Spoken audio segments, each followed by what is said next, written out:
Russia is burning, not metaphorically, literally. Right now, as I speak to you, massive infernos are raging across key Russian oil refineries and fuel storage facilities deep inside their own territory. Thick black smoke columns stretch for miles into the sky, visible from satellite imagery, while emergency crews scramble in vain to contain the damage. At 3:17 this morning, under cover of darkness and coordinated with precision timing, Ukraine unleashed something massive, a sustained, multi-wave, long-range drone and missile operation on a scale that has shattered the illusion of safety Putin counted on. This is not just another headline about drones hitting Russia. What you are witnessing is not a series of isolated tactical incidents. It is the visible, smoking proof that Putin's entire strategy, the one built on energy revenue, secure rear areas, and the belief that the war could be kept safely on Ukrainian soil, has backfired on Russia hard. Let that sink in for a moment. Ukraine has just demonstrated with devastating clarity that they can reach out and strike the very economic lifeline Moscow thought was untouchable. And what happens next changes everything. I've spent decades studying how armies move, how doctrines hold up under pressure, and how assumptions collapse when reality hits. What we are seeing here is not random chaos. It is the direct result of one side adapting faster than the other could ever imagine. Pull the lens back with me, because this massive operation is the latest and most decisive chapter in a pattern that has been building for months, a pattern where Ukrainian doctrinal innovation is systematically exposing Russian strategic failure at every level. Let me walk you through exactly why this matters at the strategic level. When Putin launched this full-scale invasion, he operated under a set of core assumptions that looked ironclad on paper. Russia's vast territory would act as a natural buffer. Their layered air defense systems, S-400s, Panzers, the whole integrated network would make deep strikes impossible. Their energy infrastructure, the oil refineries and export terminals that fund nearly half of their war machine, would remain a sanctuary safe from meaningful disruption. The plan was simple in their minds: grind down Ukraine in an attrition war of numbers and mass, while the homeland economy kept the rubles flowing and the fuel tanks full. Distance would be their shield. Overwhelming industrial output would be their sword. Those assumptions weren't foolish in the abstract. On the eve of the invasion, they seemed almost reasonable. Russia had modernized its air defenses. They had invested heavily in electronic warfare. They controlled the airspace over their own territory. Ukraine, by contrast, was fighting with Soviet-era systems and whatever Western aid trickled in under restrictions. Putin believed he could dictate the tempo, keep the war contained, and force the West to blink first while his refineries kept producing millions of tons of fuel every month to power the tanks, the jets, and the logistics train rolling into Ukraine. But here is where the fatal miscalculation begins, and it is a doctrinal failure we have seen repeated across this conflict. Russia never accounted for the speed of Ukrainian adaptation. They never imagined that cheap, mass-produced drones combined with precision Western munitions and real-time intelligence could turn distance from a Russian advantage into a Russian trap. They assumed their rear areas would stay secure because their doctrine had never been tested against an opponent that learns faster than they can react. And now that assumption is literally going up in flames. What happened in the early hours of this operation proves it beyond any doubt. Ukrainian forces launched over 300 drones and missiles in coordinated waves. Decoys first, to saturate and overwhelm Russian radar, followed by strike packages equipped with advanced navigation and low-altitude flight profiles designed to evade even the most sophisticated layered defenses. The targets were not random. They were chosen with surgical precision. Major refineries at Tuapse, which has now been hit multiple times in recent months, facilities in Samara, storage terminals in the Baltic, and key sites near Yaroslavl. 8 to 10 critical installations struck in a single night, with fires so intense they disrupted operations for days, if not weeks. This wasn't luck. This was the culmination of months of doctrinal evolution on the Ukrainian side. Earlier strikes served as probes, testing radar gaps, electronic warfare countermeasures, and response times. Each wave taught them something new. They refined swarm tactics to exhaust Russian air defenses. They integrated commercial satellite imagery with Western supplied targeting data. They scaled up domestic drone production at a pace Moscow simply cannot match. Russia, meanwhile, stayed locked in rigid Soviet-era doctrine, static defenses, centralized command, and the belief that sheer volume of missiles could compensate for lack of adaptability. Mainstream coverage often frames this as simple tit-for-tat retaliation. Ukraine hits back after Russian strikes on their cities. That misses the point entirely. The real question is not who hit first today. The real question is why one side's assumptions about modern warfare are collapsing while the others are proving resilient. Russia built its strategy on the idea that energy would remain its asymmetric advantage, export revenues funding the war, domestic refining capacity keeping the military machine lubricated.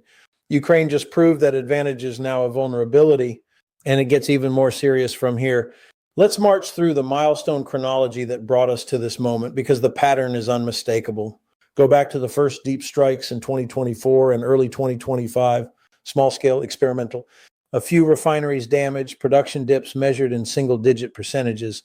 Russia shrugged it off. Repairs were quick. Defenses adjusted marginally. But Ukraine didn't stop. They iterated. By late 2025, strikes were hitting harder and deeper. Over 70 industrial targets damaged in March 2026 alone, many of them oil-related. Refining capacity began to erode measurably, first 5%, then 10%, now pushing toward 15 to 20% offline in key regions depending on the latest assessments. Each escalation revealed the same doctrinal weakness. Russian air defenses, optimized for protecting frontline advances in major cities, were never designed for this volume of low-cost, attritable threats coming from multiple vectors simultaneously. They would fire expensive S-400 missiles at cheap drones only to watch the real strike package slip through the gaps. Commanders on the ground diverted systems from Ukraine's border regions back to the homeland, exactly what Ukraine wanted. Every redeployment weakened their offensive posture in Donetsk and Kharkiv. Every successful hit forced Moscow to confront the reality that their rear was no longer a sanctuary. Numerical precision tells the story better than any vague narrative. In the latest wave alone, Ukrainian operators achieved confirmed strikes on facilities responsible for processing millions of tons of crude annually. Fires at Tuapse burned for over 48 hours in one previous incident. This time, multiple sites reported simultaneous secondary explosions in storage tanks. Russian officials claim minimal damage, as they always do. But satellite imagery and open-source logistics data show otherwise: reduced throughput at export terminals, delayed shipments, and emergency measures to reroute fuel from civilian stocks to the military. This is not sustainable. Russia is already facing fuel shortages in some forward units while their refineries smolder. Now pull the lens back even further to the industrial and state-level consequences, because this is where the backfire becomes existential for Putin's war plan. Russia's energy sector isn't just an economic pillar. It is the financial oxygen for the entire invasion. Pre-war refining capacity supported both domestic needs and massive export revenues that bypassed Western sanctions through shadow fleets and discounted sales to allies.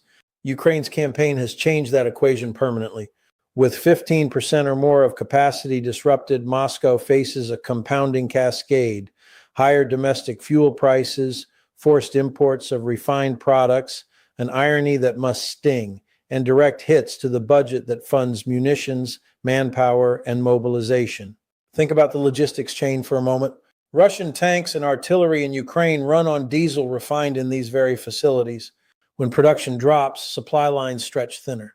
Maintenance schedules slip, operational tempo slows. At the state level, this forces strategic choices no authoritarian regime wants to make: divert resources from the front to homeland defense, or accept that the economic foundation of the war is crumbling.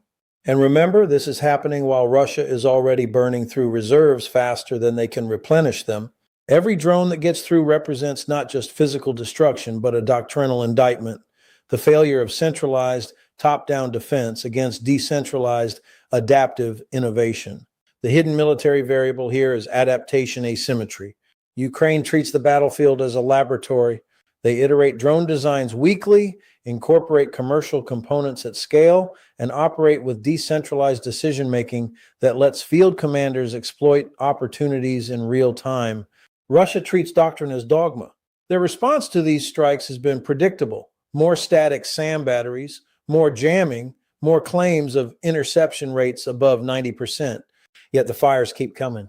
The numbers don't lie. Ukrainian forces have now conducted hundreds of successful deep strikes, while Russian attempts at symmetric retaliation remain constrained by their own technological and industrial limitations. And here we arrive at the climactic turning point of this operation, the moment that crystallized everything. In that coordinated night of strikes, Ukrainian planners executed a textbook example of modern combined arms deep attack. Decoy swarms drew Russian radars and interceptors into wasteful engagements. Follow-on waves, guided by updated targeting data, slammed into the most vulnerable points: distillation units, storage tanks, and adjacent power infrastructure. One refinery complex saw chain reaction fires that will take months to repair. Air defense sites protecting these facilities were suppressed or bypassed entirely. Russian command and control, already strained by the pace of events, could not coordinate an effective response across multiple time zones and regions simultaneously. This was not luck. This was the inevitable outcome of months of preparation meeting a Russian force that had never updated its assumptions. Putin believed his strategy of attrition would wear Ukraine down before they could develop this capability. Instead, Ukraine has turned the war into a test of systems, and their system is winning.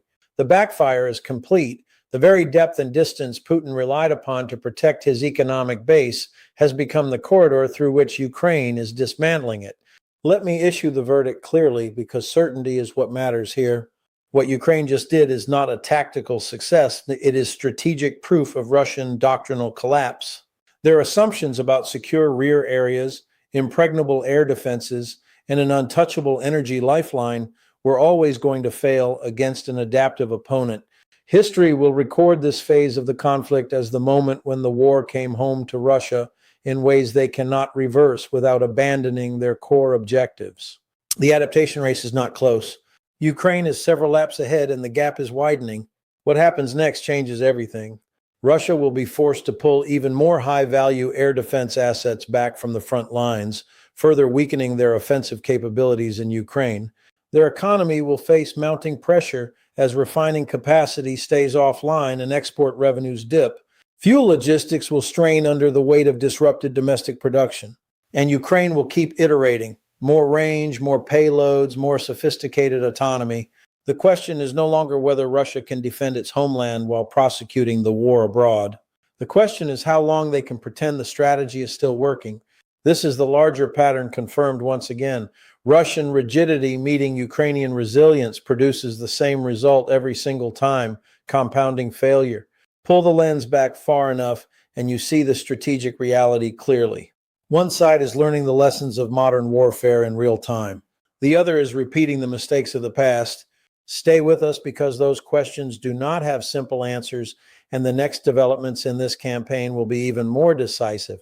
The battlefield never lies. And right now, it is telling us exactly who is winning the adaptation race and why Putin's strategy has backfired so hard on Russia.